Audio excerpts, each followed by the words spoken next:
Bienvenue à Lady, merci d'être là, les affaires de yoga. Et cette semaine, cette fois-ci, je voulais aborder le sujet de sabotage. Le fait que on n'a pas le droit de réussir. On n'a pas le droit, on n'est pas légitime, on n'est pas assez, etc., etc. Et juste au précipice de réussite, on sabotage presque cette abondance et cette réussite. Avant de commencer ce sujet croustillant en fait, n'est-ce pas? Lady, les affaires de yoga, c'est mon petit podcast autour de tout ce qui tourne autour des affaires et de l'industrie du yoga parce que c'est vraiment devenu une véritable industrie. Je m'appelle Charlotte Saint-Jean et ça fait 25 ans, wow, que je donne des cours de yoga, des formations, que je coach les professeurs dans mon école Shiva Shakti. J'ai plusieurs plateformes de programmes en ligne, de développement personnel, le Earth School et maintenant un très joli espace sur School que je mettrai en lien où tu peux découvrir beaucoup de mes programmes mais aussi plein de pratiques de yoga, de méditation, de respiration et autres.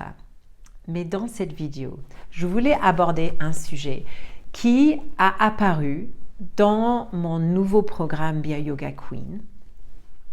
Et aussi, c'est un sujet, c'est un problème, entre guillemets, qui sort sa tête dans pratiquement chaque formation que je donne. Deux aspects. Premièrement, je ne suis pas légitime de faire ce que je suis en train de faire.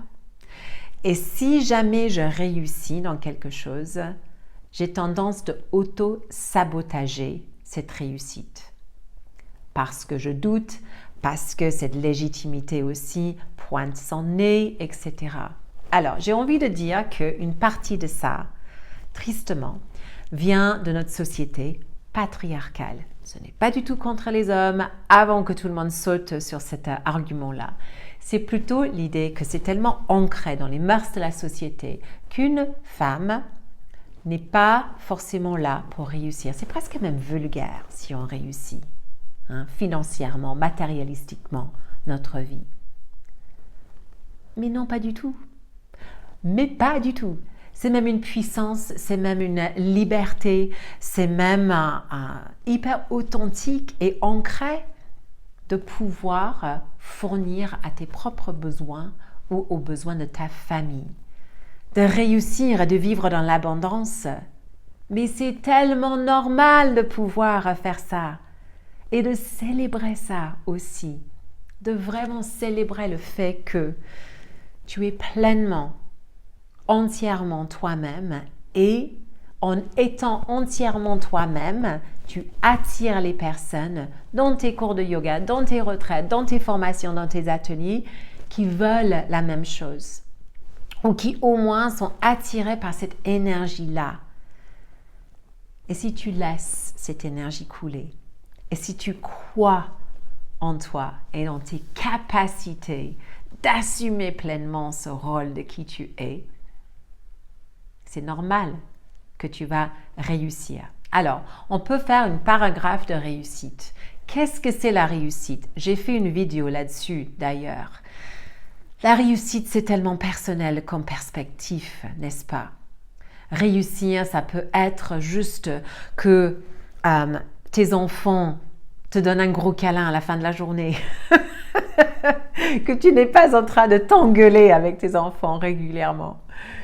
La réussite, certes, ça peut aussi être vu comme matérialistique, comme financier. Mais ça peut juste aussi être que tu es pleinement, authentiquement toi dans tous les domaines de ta vie. Dans tous les jours de ta vie. C'est ça la réussite aussi. J'ai raconté cette histoire plusieurs fois à mes élèves et je vais la raconter ici parce que je pense que c'est assez important vis-à-vis cette vidéo. Il y a quelques années, je voulais prendre un coach. J'ai vu que tous les profs, les coachs avaient des coachs aussi. Je me suis dit, peut-être c'est ça la clé de ma réussite en fait. Il me faut un coach. J'ai fait 2 séances avec un coach américain. Je n'ai pas dépensé une fortune pour le faire. Et en fait, elle me posait plein de questions que je me posais déjà. Qu'est-ce que je voulais de ma vie? Quelle était ma vision réussie de ma vie? Qu'est-ce que je cherchais comme résultat final dans ma vie? Et en fait, en analysant ce qu'elle disait, j'avais réalisé la grosse partie déjà dans ma vie. Je vivais dans l'endroit où je voulais vivre. J'ai la grande chance d'avoir un deuxième endroit où je vis, que j'ai acheté vraiment sur un coup de cœur. Je ne suis pas fortunée. Et j'œuvre chaque année pour garder cette maison. Mais j'ai 2 endroits que j'adore. J'ai 2 filles que j'adore, une fille adoptive que j'adore. J'ai 2 beaux enfants aussi et un chéri que j'adore. Je vis une vie remplie entre les différentes maisons, avec mon cheval que j'adore. Et en fait, j'avais tout déjà dans ma vie. Et la seule chose qui manquait, c'était un micro-réalignement. Déjà de réaliser que j'avais tout dans ma vie, à portée de main. Il fallait juste que je sois remplie de gratitude et que je reconnaissais ceci. Et il fallait juste tweaker par-ci et par-là pour que j'y croie. Pour que je croie dans l'abondance de ma vie. Pour que je me donne presque la permission de dire que j'ai réussi ma vie. Parce que ça, c'est tellement important, n'est-ce pas? Te donner la légitimité, te donner l'autorisation de vivre pleinement ta vie. Pourquoi tu attends? Pourquoi on attend? Pourquoi on cherche l'approbation de quelqu'un d'autre pour dire « Non, non, c'est ok, tu peux le faire. » Mais c'est ridicule quelque part. Et je disais dans un de mes lives, dans le programme Be a Yoga Queen, quand un de mes élèves disait « Mais des fois, voire très souvent, je me dis ceci. Mais tu es qui en fait pour avoir autant de monde dans tes cours de yoga? De réussir en fait tes cours de yoga. Tu es juste toi.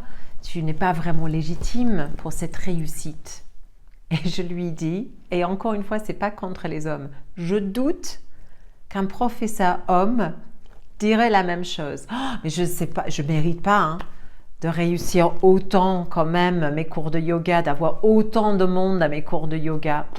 Quand même, c'est qui suis-je? Je suis pas légitime pour ça. Je doute fortement que c'est le cas. Peut-être je me trompe.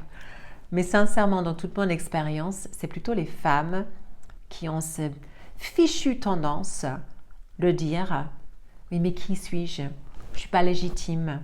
Je manque de légitimité. » Donc, elles vont former et se former de nouveau et surformer en fait pour avoir encore un certificat qui prouve que quoi? Que tu étais déjà très très bien avant. Tu étais même là et pas là. Est-ce que tu vois ce que je veux dire? Cette tendance et cette attitude d'auto-sabotage et de te voir moins, de ne pas ouvrir la porte de l'abondance à ta vie, de ne pas te donner l'autorisation d'accueillir cette abondance dans ta vie. Je t'invite à le faire.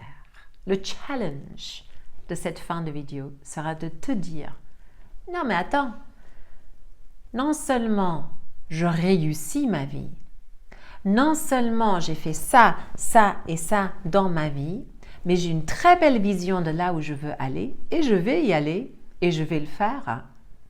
Et je me donne l'autorisation de croire dans ma légitimité, dans ma voix authentique et ma voix unique, dans tous mes points forts et mes qualités, mais aussi toutes mes faiblesses. Je les prends avec moi et j'assume ce rôle, finalement, en toute sa légitimité.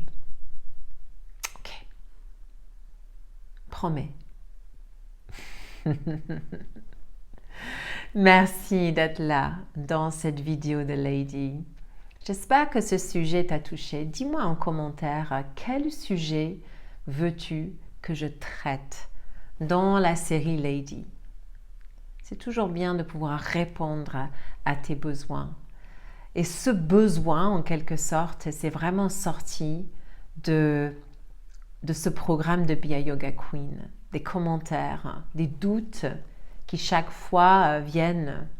Oui, mais mes élèves vont pas aimer ça. Comment ils vont accueillir ça si d'un coup je commence à dire ça? Essaye! C'est quoi la pire chose qui puisse arriver? Qu'ils aiment pas trop. Il y en a un qui revient pas la semaine prochaine. C'est pas grave. C'est pas grave parce que d'autres vont venir. Et d'autres personnes vont adorer.